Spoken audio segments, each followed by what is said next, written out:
What's going on, guys? Ted from Immersion here, and it's Ghosts of Saltmarsh Day. Ghosts of Saltmarsh, the new D&D book, the new kind of, I don't want to call it campaign setting, but series of nautical-based adventures. I believe the official wording is explore the waves above and the fathoms below, and these watery adventures for the world's greatest role-playing game.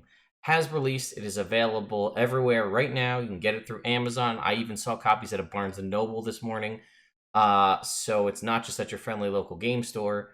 And, you can go pick it up. But if you want to know more about what's new in it, stay tuned.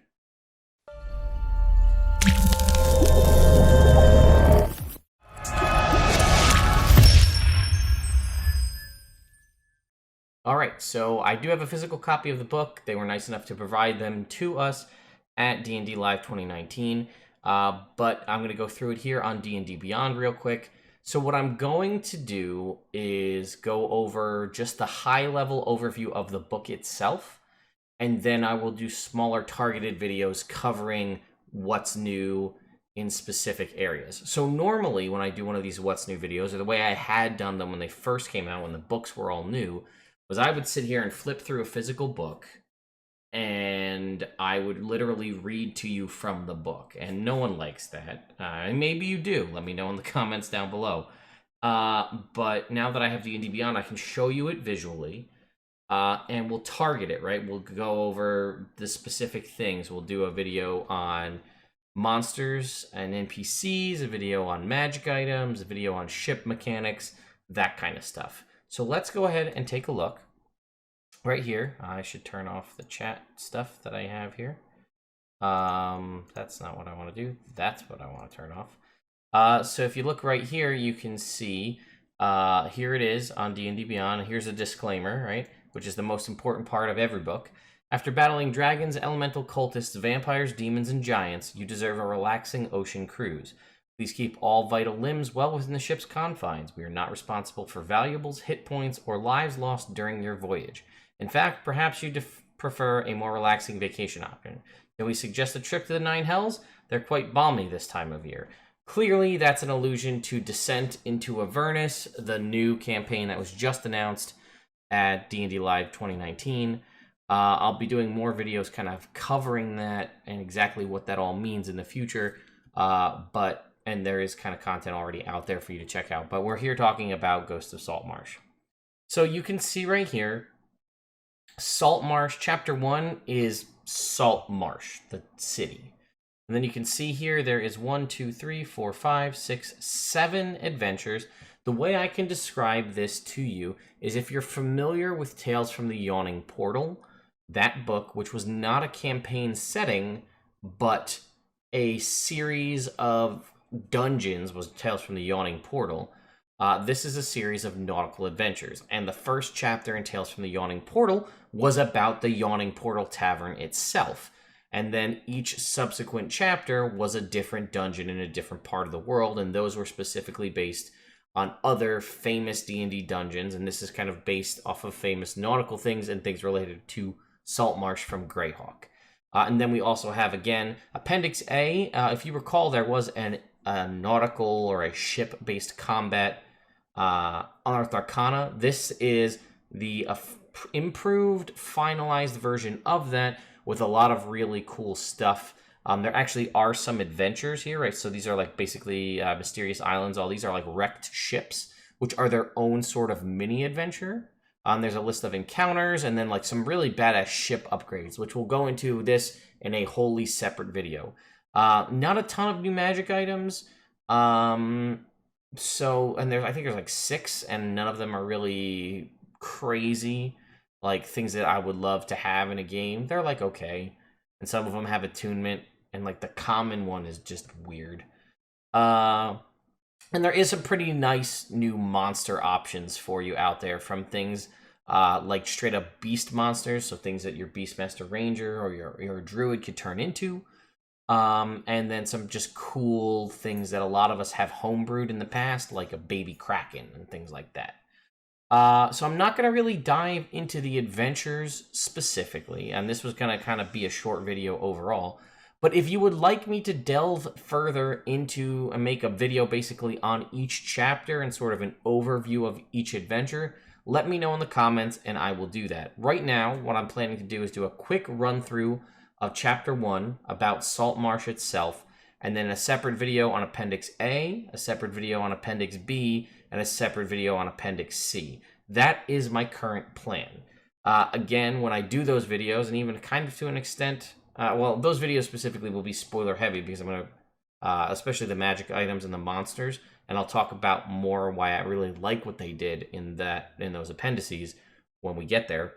But I'll run through Saltmarsh, which really doesn't spoil anything for you because it's kind of the intro chapter of where you are. But again, if you would like a video on each one of the 5 dungeons contained, is it 5? 6. 1, 2, 3, 4, 5, 6. Wow. 6 dungeons contained in here, or the 6 encounters, nautical adventures, if you will. Let me know, and I will go make those videos specifically. Or if there's just one over any of the other ones you'd like to see, let me know. So let's go ahead and dive into Chapter 1, Saltmarsh. So you can see here, again, as with every new D&D book, you're going to get new art. We can see here some seagulls. Here we're on the water. We've got our adventuring party here coming into the city, being stopped by a town guard. Saltmarsh is a nondescript fishing village tucked away on the southern coast of the Kingdom of Kaeland. For several generations, of military power, crowned benign neglect, allowed piracy and banditry to flourish. And again, feel free to supplant these adventures anywhere in your pre-existing campaign. It doesn't need to be Greyhawk or Forgotten Realms or anything like that. And Saltmarsh may just be another town in your campaign. I'm already starting to have ideas churning in my head about how I can use this in one of my campaigns. So here's things about politics and factions, right? So you have traditionalists, alliance of prominent fishing families and merchants in town, along with the workers who rely on industries for a living. We have some nobles with their own personalities here. And then events that happen regarding traditionalists here. A fishing boat goes missing with its crew, smuggled a haul of black pearls, and Gellin wants his treasure back. We have loyalists, newcomers who arrived on the northern shores, loyal to the king. They feel the town should focus on becoming a useful asset to the crown and value the good of the kingdom before the good of the region, I should say. And then again, here we have some NPCs with some interesting, we have, all the traits, ideals, bonds, and flaws, and how loyalist events here. New wave of immigrants from the north arrives in town, tilting the population such that the loyalists might win a majority in the next town council election. We have the Scarlet Brotherhood here. Claims that the bloodline of its followers trace back to an ancient empire, and their goal is to restore the old Suluoi's noble Sol Imperium. I feel like was a prestige class or something similar like that in 3.5. Noble houses to prominence in the world. Scions of the realm that once enjoyed unmatched arcane power and a vast dominion. Its members see themselves as superior. This is like Sul Arcanamak, I want to say is what it's called. It was a prestige class in 3.5. I'll look that up after. Again, now we have some members from the Scarlet Brotherhood here. And then again, as we're going to see again, events for each one. Scarin, growing bored and overconfident, assassinates a prominent member of a faction and tries to frame the Sea Princes for the deed. And here we have stuff about Saltmarsh. Again, I keep saying Saltmarsh. It's Saltmarsh. Let me just make sure I correct myself. A section here on the military and the defense of the town. Not too much. 100 trained warriors serving the town guard. A militia of 500 residents can be mustered to take defense, and a small force of marines watch over the docks. Local law enforcement, and then we have like going into the in-depth to what is actually considered a crime: petty crime, minor crime, and major crime. The commerce of the city itself, right here we have fishing, trading, smuggling, mining. The docks, right? Obviously it's a fishing town. You're gonna have rumors from the dock. The mood in the town itself. Here's a little, we got a nice map of Saltmarsh. We can kind of, again, take this and use this as your own village if you wish. And then we have descriptions of what's here. City gate, the jail, boat, or the Wicker Goat, which looks like a tavern. Yep. Some houses of the nobles. Quartermasters. Looks like another tavern. The marketplace, the Sharkfin Bridge. Here's a leather worker shop and a tower.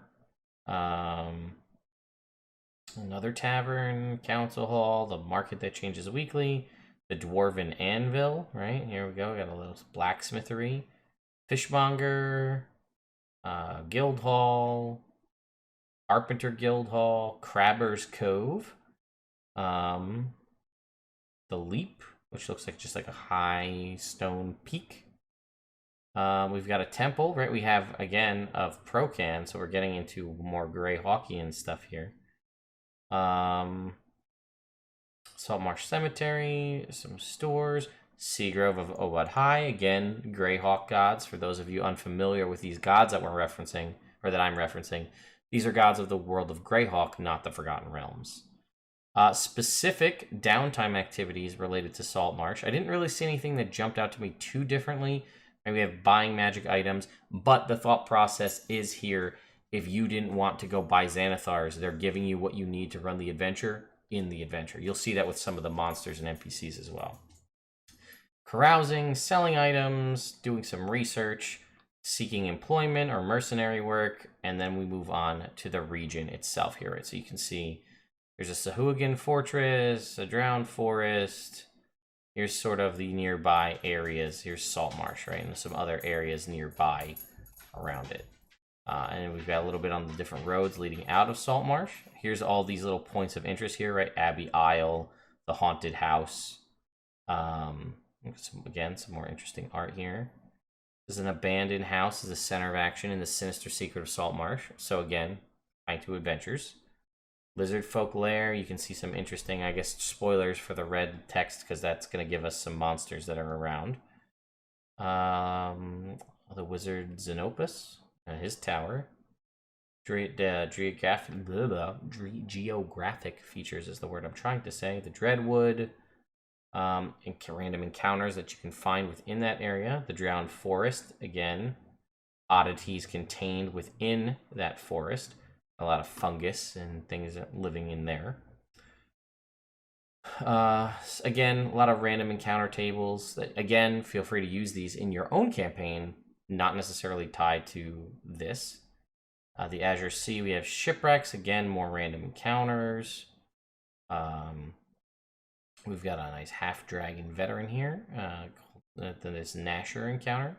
Or that's actually a boat. Here's some boats here. The Pale Prow, the Dreadnought. That's a very common boat name. And then we have adventures in Saltmarsh. And here you can see the ones that we have listed out here. The 6 that we have. And then this adventures in this book consist of classic dungeons, which you can expect to expand the possibility in the Dreadwood and the Hull Marshes. So it actually has things to tie it to Tales from the Yawning Portal. And then there are some specific backgrounds tied to Saltmarsh. And it's not really different, but it's just like, here's what you could do if you are an acolyte of Procan, specific area, specific deity to the area, or if you're a missionary, a little bit different kind of alteration to the background of the acolyte. You live in the building here in Saltmarsh and have 1d4 locals who are already been recruited to your faith. Specific things here. We have Fisher, which is a brand new background, granting you history and survival proficiencies, a language of your choice, fishing tackle, a net, a favorite fishing lure, oil leather wading boots, a set of traveler's clothes, and a belt pouch containing 10 gold. You have advantage on ability checks made using fishing tackle. If you have access to a body of water that sustains marine life, you can maintain a moderate lifestyle while working as a fisher, and you can catch enough food to feed yourself and up to 10 other people a day. So similar to an Outlander. And then here's your fishing tail. You fought in a hand-to-hand combat with an immense lobster. So there's sort of a little fun mechanic for that. And what's interesting here is they're actually giving you brand new traits, ideals, bonds, and flaws, which is not normally a thing that they've done with too many of these. Sometimes they just reference, like if you look at Sword Coast Adventurers Guide, they just say reference these. They actually do give you brand new lists of personality traits, of ideals, bonds, and flaws. Let's look at a flaw here. I work hard, but I play harder. I'm judgmental, especially if those I deem homebodies are otherwise lazy. We have new specific defining events for your Saltmarsh-based folk hero. Some stuff about the guild artisans, updated secrets for hermits. We actually have a marine, another brand new background. I'm going to go through that. I just want to scroll down because I didn't actually read this part too in depth. Stuff for updates for noble, outlander, sage, sailor, shipwright, another new one. Okay, all right, so we have a few new backgrounds to go through. So let's go ahead and take a look at marine. To athletics and survival, vehicles both water and land, a dagger that belonged to a fallen comrade, a folded flag emblazoned with a symbol of your ship or company, a set of traveler's clothes, and a belt pouch containing 10 gold. Feature is steady. You can move twice the normal amount of time, up to 16 hours, each day before being subjected to the effects of a forced march. Additionally, you can automatically find a safe route to land a boat on shore, provided such a route exists. So this is actually one of the most interesting, I think, with some of the best features, if you will. So athletics and survival, it's kind of similar in a lot of natures to what the soldier is in the player's handbook. But this feature here, move up to twice the normal amount of time, up to 16 hours each day before being subjected to the effects of a forced march. And if we check here under travel pace, and go right here, you can see, where does it say? A fast travel pace makes characters less perceptive. Forced march, the travel pace table assumes the characters travel for 8 hours a day. They can push beyond that normal limit at the risk of exhaustion. For each additional hour of travel beyond 8 hours, the characters cover the distance shown in the hour column for their pace, and each character must make... This is something I completely forgot about, honestly, so I'm going to have to start incorporating this. And each character must make a Constitution saving throw at the end of the hour.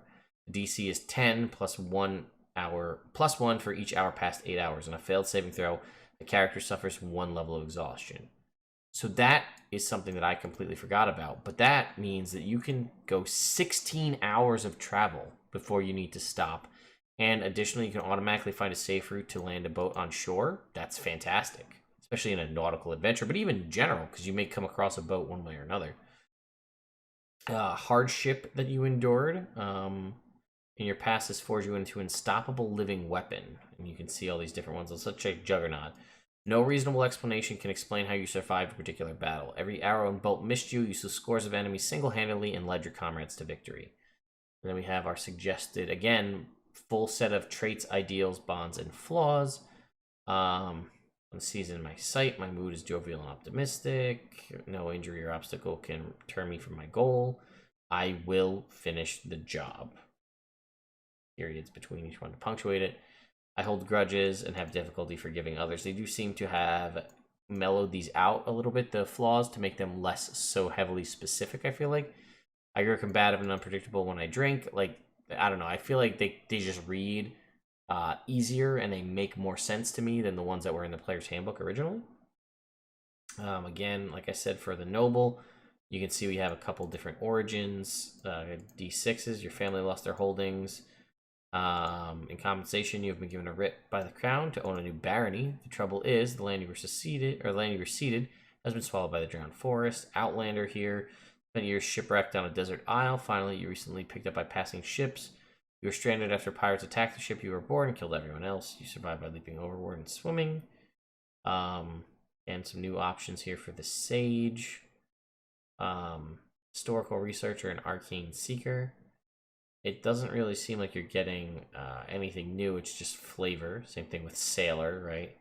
Shipwright is new, however. History and perception, interesting combo. Carpenter's tools and vehicles water. A set of well-loved carpenter's tools, a blank book, 1 ounce of ink, an ink pen, a set of traveler's clothes, and a leather pouch with 10 gold. Provided you have carpenter's tools and wood, you can perform repairs on a water vehicle. When you use this ability, you restore a number of hit points to the hull of the water vehicle equal to 5 times your proficiency modifier. A vehicle cannot be patched by you in this way, again, until it's been pulled ashore and fully repaired. And then we have life at sea. Here's your sea's influence one. You have contacts in the smuggling outfits along the coast. You occasionally repair the criminal ships in exchange for coin and favor. And then again, our suggested characteristics: a pipe and ale and the smell of the sea, paradise. A ship must be balanced according to the laws of the universe. That's a pretty interesting, lawful one. Kraken destroyed my masterpiece. Its teeth adorn my hearth. And I get frustrated to the point of distraction beyond distraction by shoddy craftsmanship. And then, again, specific ties to Saltmarsh. Then next up is Smuggler. Athletics and Deception. Again, I should point out that there's nothing stopping you from making your own custom backgrounds. That's something that's supported even in the player's handbook. But for those of you who don't want to go through the effort of choosing and making up your own background, this gives you some additional predetermined options. Athletics and Deception, vehicles, water, a fancy vest or a pair of leather boots, set of common clothes, and a leather pouch with 15 gold. This looks a little wrong because the way things are supposed to work is you're supposed to get, for every skill, either you get 2 skills and then either 2 languages, 2 tools, or a language and a tool. As we scroll up and look at the Marine, you see that they get 2 proficiencies, vehicles, water, and land. The Shipwright gets carpenter's tools and vehicles, water. The Smuggler, however, only gets vehicles, water, and no language, so that is probably a mistake.